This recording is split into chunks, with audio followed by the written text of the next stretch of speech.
ಹುಬ್ಬಳ್ಳಿಯ ದಾಜಿವನಪೇಟೆಯಲ್ಲಿ ಪ್ರತಿಷ್ಠಿತ ದೇವಸ್ಥಾನ ಇದೆ. ಆ ದೇವಸ್ಥಾನದ ಒಳಗಡೆ ಚರಂಡಿ ನೀರು ಬರ್ತಾ ಇದೆ. ಇದ್ರ ಬಗ್ಗೆ ನಮ್ಮ ಜೊತೆ ಮಾತನಾಡಲಿಕ್ಕೆ ಶಾಸಕರಾದಂತಹ ಮಹೇಶ್ ತೆಂಗಿನಕಾಯಿ ಅವರು ಇದ್ದಾರೆ. ಬನ್ನಿ ಏನ್ ಹೇಳ್ತಾರೆ ನೋಡೋಣ. ಸರ್, ಒಂದು ಪ್ರತಿಷ್ಠಿತ ದೇವಸ್ಥಾನ 30-35 ವರ್ಷದಿಂದ ಚರಂಡಿ ನೀರು ಸಮಸ್ಯೆ ಆಗ್ತಾ ಇದೆ.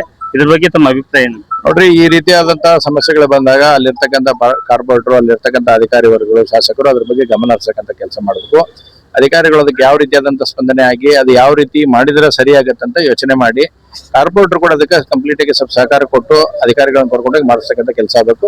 ನಾನು ಸಂಬಂಧಪಟ್ಟಿರ್ತಕ್ಕಂಥ ಅಧಿಕಾರಿಗಳಿಗೆ ಹೇಳಿ ಅದನ್ನ ತಕ್ಷಣ ಸರಿ ಮಾಡುವಂತ ವಿಷಯವನ್ನು ಅವ್ರ ಗಮನಕ್ಕೆ ತಗೊಂಡ್ಬರ್ತಾರೆ. ಸುಮಾರು 30-40 ಕೋಟಿ ಬಜೆಟ್ ಇದೆ ಅಂತ ಹೇಳ್ತಾ ಇದ್ದಾರೆ. ಅದ್ರ ಬಗ್ಗೆ DPR ಕೂಡ ರೆಡಿ ಆಗಿದೆ, ಆದ್ರೆ ಟೆಂಡರ್ ಪ್ರಕ್ರಿಯೆ ಆಗ್ತಾ ಇಲ್ಲ ಅಂತ ಹೇಳಿ ಹೇಳ್ತಾ ಇದ್ದಾರೆ. ನೋಡ್ರಿ, ಈ ಸರ್ಕಾರದಾಗ ಯಾವ್ದೋ ಅಂಕರ ಆಗಂಗಿಲ್ಲ, ಅದಂಕರ 100% ಶತಸಿದ್ಧ ಐತಿ. ಯಾಕಂದ್ರೆ ಇದರ ಗ್ಯಾರಂಟಿ ಒಳಗೆ ಮುನಿಗೆ ಹೋಗ್ಯಾರ, ಅದಕ್ಕೆ ಬೇರೆ ರೀತಿಯಾದಂತಹ ಹಣಕಾಸಿನ ವ್ಯವಸ್ಥೆ ಆಗ್ತಾ ಇಲ್ಲ. ಯಾವುದೇ ರೀತಿಯಿಂದ ಡೆವಲಪ್ಮೆಂಟ್ ವರ್ಕ್ಗಳು ಇದರಲ್ಲಿ ಆಗ್ತಾ ಇಲ್ಲ. ಆದ್ರೆ ನಾವು ಇದರಲ್ಲಿ ಯಾವ್ದೋ ರಾಜಕಾರಣವನ್ನು ಬೆರೆಸಲಾರ್ದೇನೆ ಅಲ್ಲಿ ಅದೊಂದು ಪ್ರಮುಖವಾಗಿರ್ತಕ್ಕಂಥ ದೇವಾಲಯ ಐತಿ. ಸನಾತನ ಹಿಂದೂ ಧರ್ಮದವರ ಎಲ್ಲಾ ಪ್ರತಿಯೊಬ್ರು, ಯಾವುದೇ ಒಂದು ಜಾತಿ ಸೀಮಿತಕ್ಕಲ್ಲ, ಪ್ರತಿಯೊಬ್ಬ ಹಿಂದೂಗೂ ಕೂಡ ಹೋಗಿ ಅಲ್ಲಿ ನಡ್ಕೊಳ್ಳುವಂತ ಸಮಾಜ, ಎಲ್ಲರೂ ನಡ್ಕೊಳ್ಳುವಂತ ದೇವಸ್ಥಾನ ಐತಿ.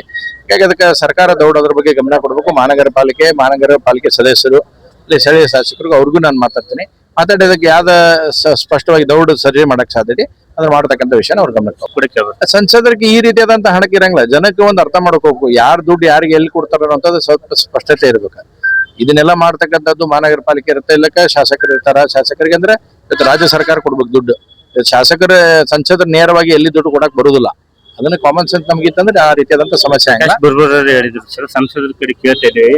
ಸಂಸದರಿಗಲ್ಲಿ ಈಗಾಗಲೇ 4 ಸಂಬಂಧಪಟ್ಟಂಗೆ 2 ಕೋಟಿ ರೂಪಾಯಿ ಕೊಟ್ಟಾರ. ಅದನ್ನ ಹೇಳ್ಬೇಕಲ್ಲ. ಮಾನ್ಯ ಕೇಂದ್ರ ಸಚಿವರಾಗಿರ್ತಕ್ಕಂಥ ಮಾನ್ಯ ಪ್ರಹ್ಲಾದ್ ಜೋಶಿ ಅವರು 2 ಕೋಟಿ ರೂಪಾಯಿಯನ್ನ 4 ನಾವು ಕೊಟ್ಟಿದ್ದೇವೆ. ಈಗ ಅಲ್ಲಿಗೆ 4 ಸಮಸ್ಯೆ ಇತ್ತು, ಅಲ್ಲೆಲ್ಲ ಜನ ಬಂದು ವಿಠಲ ದ್ವಾರ ಆದಿಯಾಗಿ ಇಟ್ಕೊಂಡು ಎಲ್ಲರೂ ಕೂಡ ನಮ್ಗೆ ಹೇಳಿದ್ರು. ಹೀಗಾಗಿ ಅದಕ್ಕೆ 2 ಕೋಟಿ ರೂಪಾಯಿ ಕೊಡ್ತಕ್ಕಂಥ ಕೆಲಸ ಮಾಡೇವಿ. ಇನ್ನು ಏನಾರು ಅಲ್ಲಿ ಉಳಿತು ಅಂತಂದ್ರೆ ಅದಕ್ಕೂ ಕೊಡಿಸುವಂತ ಕೆಲಸ ಮಾಡ್ತೇವೆ. ಸಮಾಜಕ್ಕೆ ನ್ಯಾಯ ಒದಗಿಸುವಲ್ಲಿ ಶಾಸಕರಿಗೆ ಏನು ಒತ್ತಾಯ ಮಾಡ್ತೀವಿ? ಸಮಾಜಕ್ಕೆ ನ್ಯಾಯ ಅನ್ನುವಂಥದ್ದನ್ನ ಹೇಳ್ಬಿಡ್ರಿ. ನಾನು ಒಂದು ಸ್ಪಷ್ಟ ಹೇಳ್ತೀನಿ, ಸಮಾಜಕ್ಕೆ ನ್ಯಾಯ ಇಲ್ಲ, ಇಡೀ ಹಿಂದೂ ಸಮಾಜಕ್ಕೆ ನ್ಯಾಯ.